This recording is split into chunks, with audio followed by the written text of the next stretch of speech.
Three different families representing different Kentucky traditions. But in each family, the past is challenged by the future.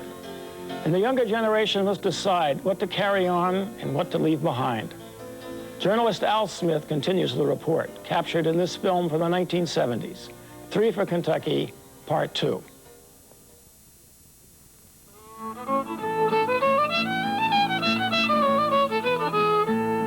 Several weeks passed. Joe Grand went off to the University of Kentucky in Lexington, and Granville was working on a project to turn the old bank that Jesse James robbed into a museum.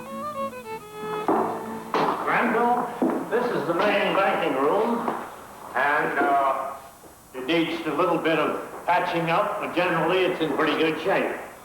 We'd like that nice woodwork finished in its original luster. Granville, this is the main bank vault. It's the first door. There are several other doors. We had to cut this one off with an acetylene torch. Would you like to take a look into this second compartment?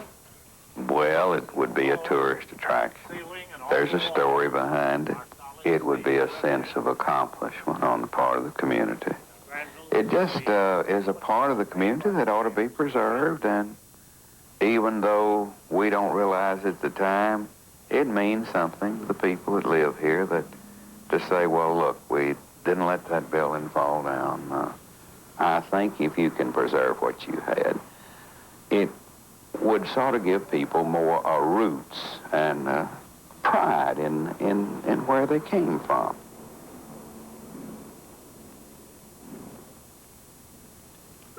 Joe Ehlers, who owned the bank building, spent part of each year in Russellville. He had traveled all over the world working for the U.S. government. Did he see the town the same way Granville did? What do you think of Russellville? Well, I don't like the term vacuum, of course, but actually it has, by being away from the main bus lines, main railroad lines, it affects the character of the town. It emphasizes the qualities which we look at as typical of Russellville, namely peace and quiet. A lot of people who have children, teenagers, think it's ideal. This is the perfect place. But they're the type of people who are homebodies. They don't care about going places. Their idea is a vacation at Sea Island, Georgia, once a year for 2 weeks, and the rest of it is nose to the grindstone. Now, lots of other people are quite dissatisfied with the fact that there's no day-to-day entertainment.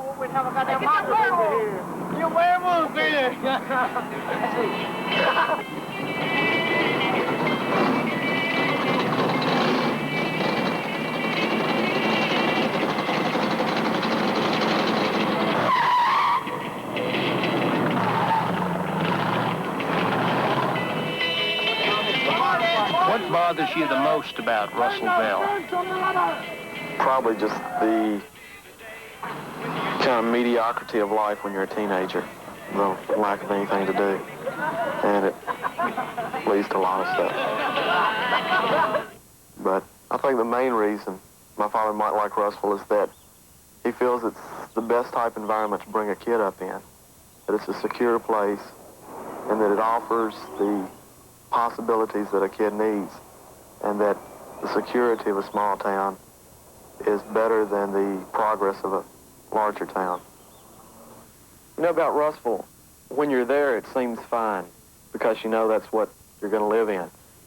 But when you go away, you look back on it in a different perspective, and it seems kind of small and static. It doesn't change much, and in a lot of ways it really seems unsatisfying to you.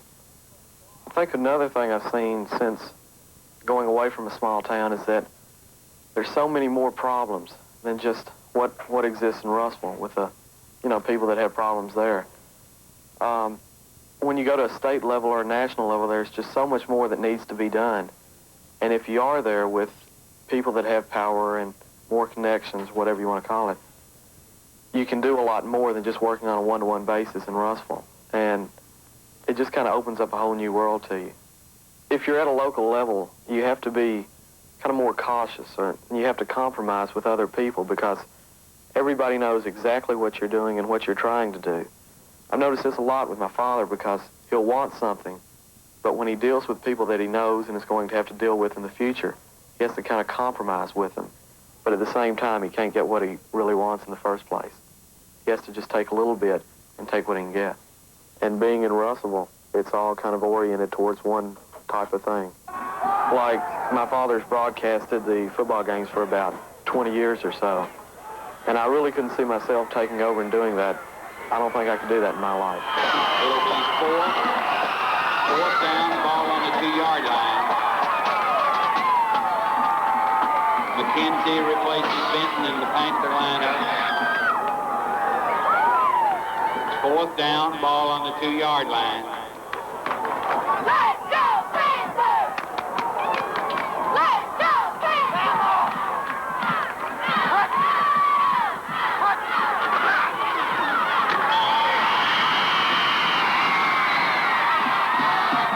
Posey goes in. Mike Posey goes in for the touchdown. That was Mike Posey went in from the 2-yard line for the touchdown. Mike Posey goes in for the touchdown. Todd Central 26, Russellville 13. Meacham, number 82, comes in to attempt the extra point for Russellville. But I spend really a lot of time thinking about Russellville, and it is a good town.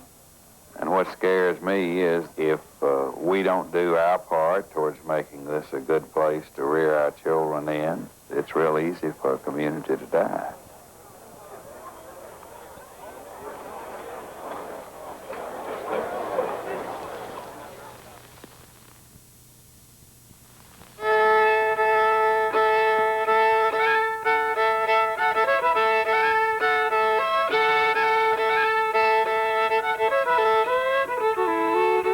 Pioneers who settled in Appalachia were hunters and trappers, not farmers, and so the hills suited them. They loved adventure and looked for it in the creeks and hollows where they built their homes. Their land protected them from outside influences that could destroy their way of life. But when the coal and timber in their hills became valuable, there was no way to stop the outer world from coming in. Their isolation was lost, and their way of life altered.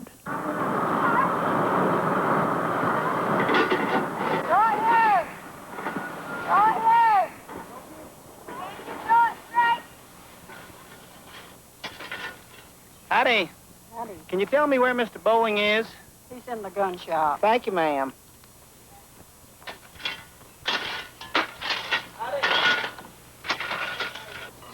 Mr. Bowling? Mm-hmm. I'm Al Smith. Good to see you, sir. I'm a reporter. I'd like to ask you a few questions. Art Bowling lives on Hurricane Creek, only a few miles from where his ancestors settled in 1810. I'm a hand cleaning the gun barrel. A muzzle loader. What kind of work do you do? Well, I'm a retired carpenter. I've been a timber cutter, coal miner, carpenter, blacksmith, and gunsmith. I started in to do some carving on this one here. I've not got it finished. I've just got carved. I've got to... And I put this stain on it to just see what it's going to be like. You see, it's got some curl in it, all right. You can see that. Mm-hmm. I put that stain on it to see what color it's going to be like. What is that, a flower over there? Why, it's something I style myself. I don't know what you call it. Oh, there's a lot of work to making the guns.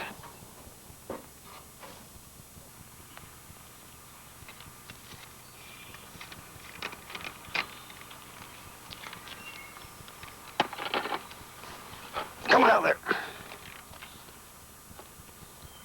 Hung up on you? Yep. Rip my hands sweaty. Me and Vance has done more together than any of my children. Me and him's hunted a lot together. And I've just took more interest in him as a hunter now than in the rest of the boys.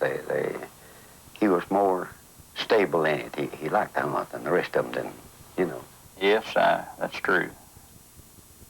We've done a lot of hunting together. We've done a lot of work together. We go to church together. And Where do you think we ought to go to hunt, where we can get some? I believe we ought to go back to the county where it's more open and where you can see under the timber. Is any squirrel up there? Oh, yeah. You got... Smith don't want to get on a rattlesnake here. Yeah. Oh, I don't know. What do you do if you see a rattlesnake? Well, you kill it at scan. If you don't, gab its way.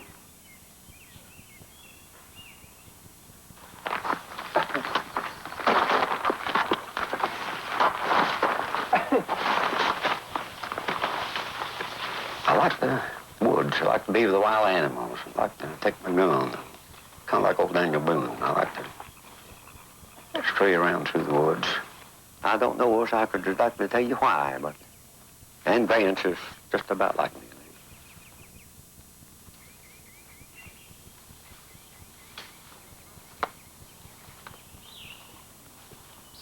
I don't know just how much, but we dipped pretty deep with Indian on about 3 signs. And I would guess it would be from 1/4 to 3/8 Indian. You know what? If I could just make it, if it wasn't for, you know, doctors and things like that, I'd like to live way up about 400, 500, 600 miles up in Canada, where there's 40, 50 miles from anybody. I like a place like that.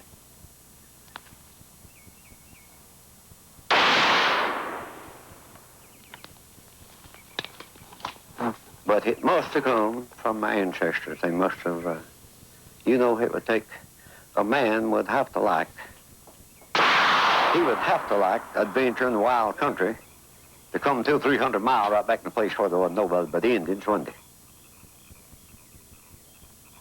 Missed, Dad.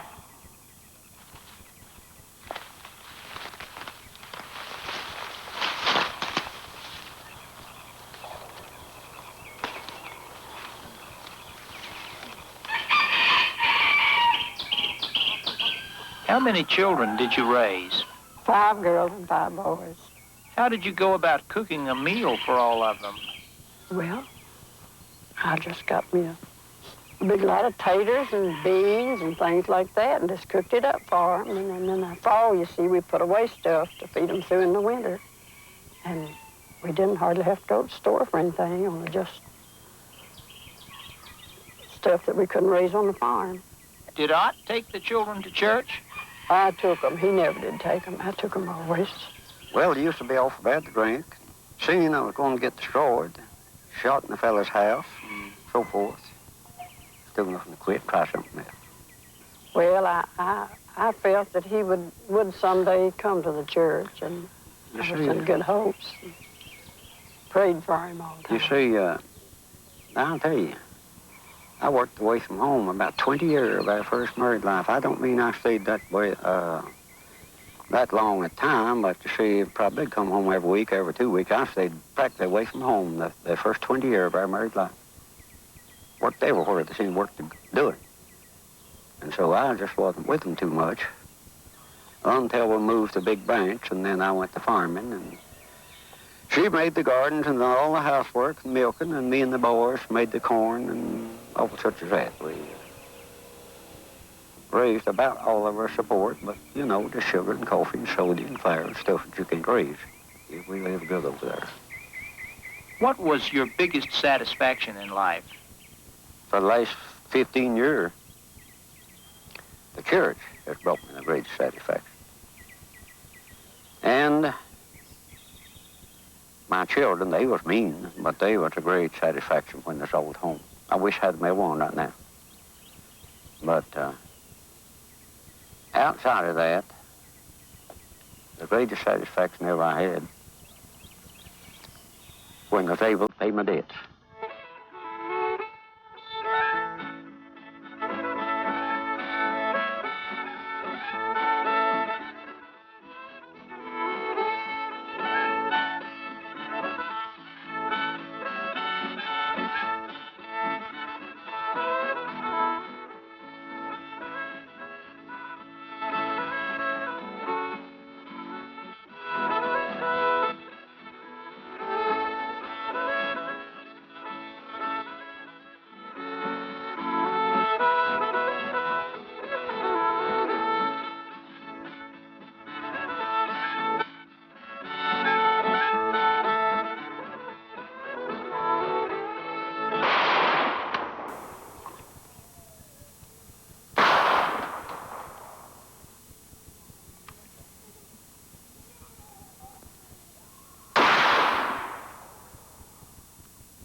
Split it down the middle. I know it. All right, Johnny. Now, there's the one you get some action on.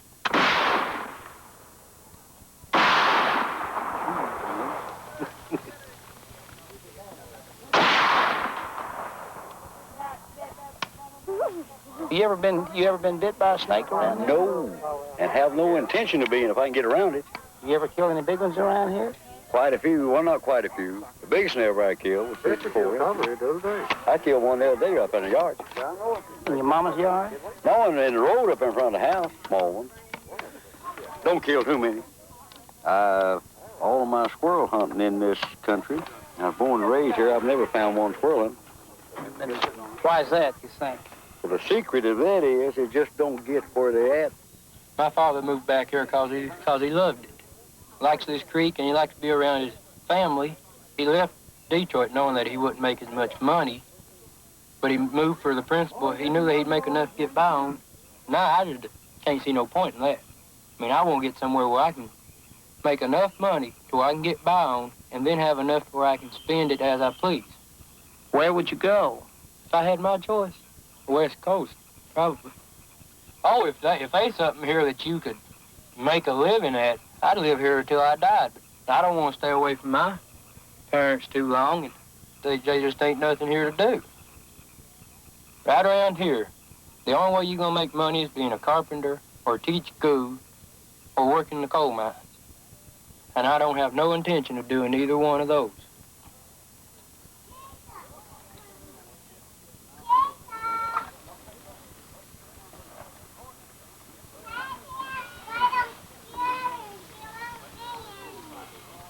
Hi. Oh, can I have a couple of dollars worth of regular, please, sir? Certainly. Can you reach it? Yeah, that's good. Okay.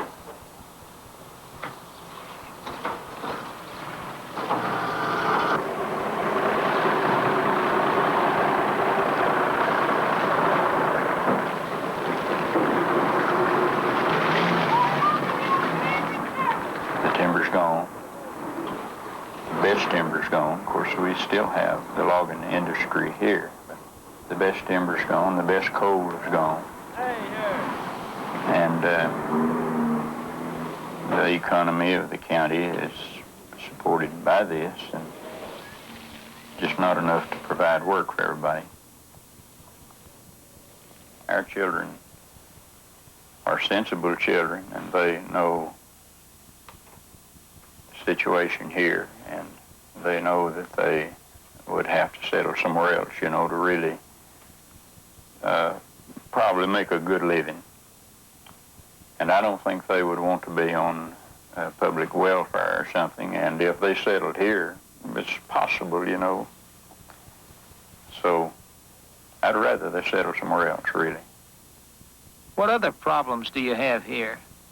The biggest hurt I see that we've got in this country, if they think something ain't controlled, it's strip mining. Strip mining is going to absolutely destroy this mountain section of the country if it's allowed to go on. I don't want to go to horse races or something like that to have a big time. I want to go to the woods, and I don't like to see the timber destroyed, and I don't like to see the young timber destroyed by strip mining where you won't be able to do no hunting. And it's these places in these mountains, right in this county, that it'd pay you to go look at. It's pitiful where they strip mine. I can show you places where the mud has run off the hills and pushed people's houses off the foundation and overrun their gardens, destroyed it. There's no redoing it. I don't care what they say. There's no redoing it. There's just... Why don't you tell your politicians you don't want it anymore? Well, that don't do a bit of good.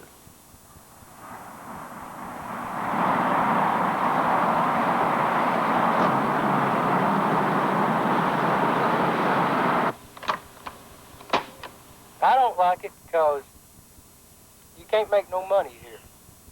No money to spend nothing on, really. We have a new highway going in here, it's under construction now, which I feel is a major step toward the industry. In town, everything's a big old mess because they're making new roads, and I don't think that Harrigan's changing very much, but the other places are. It's becoming more like a city instead of plain old country. But, you know, this is a price you have to pay for progress, and without progress, we're going to be in a bad shape.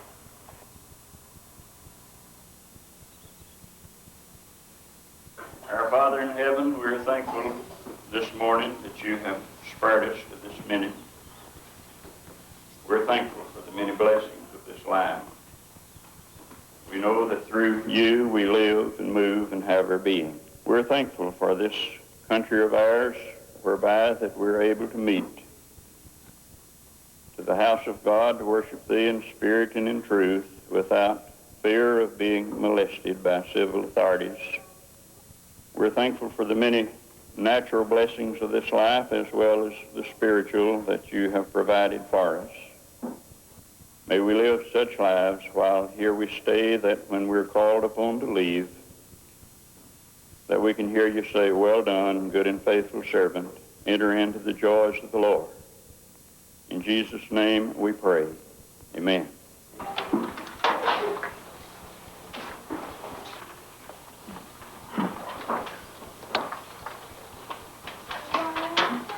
The growth of the church has given me the greatest satisfaction of anything.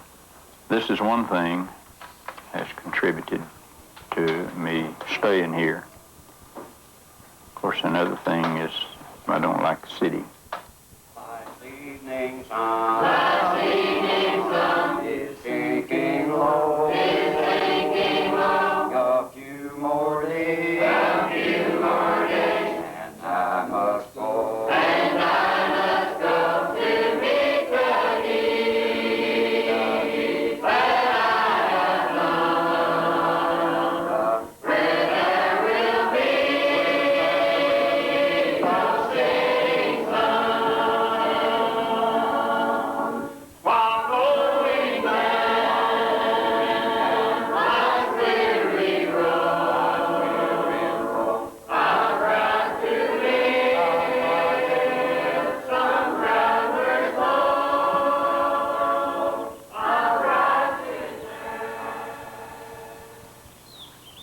I think that I'm related to about 19 or 20 people on this road.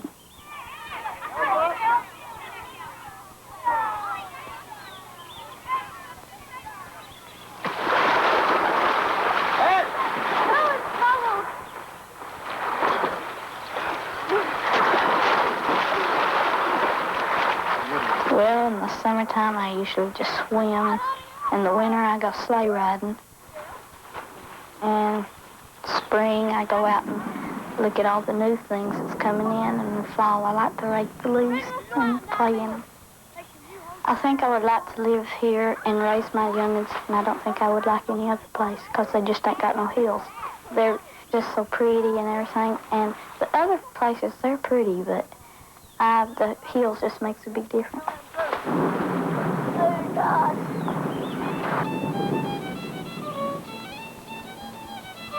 In the long run, Ott Bowling gave his children and grandchildren exactly what Granville Clark and Bull Hancock gave to theirs: love of the land, pride in Kentucky, a sense of the past.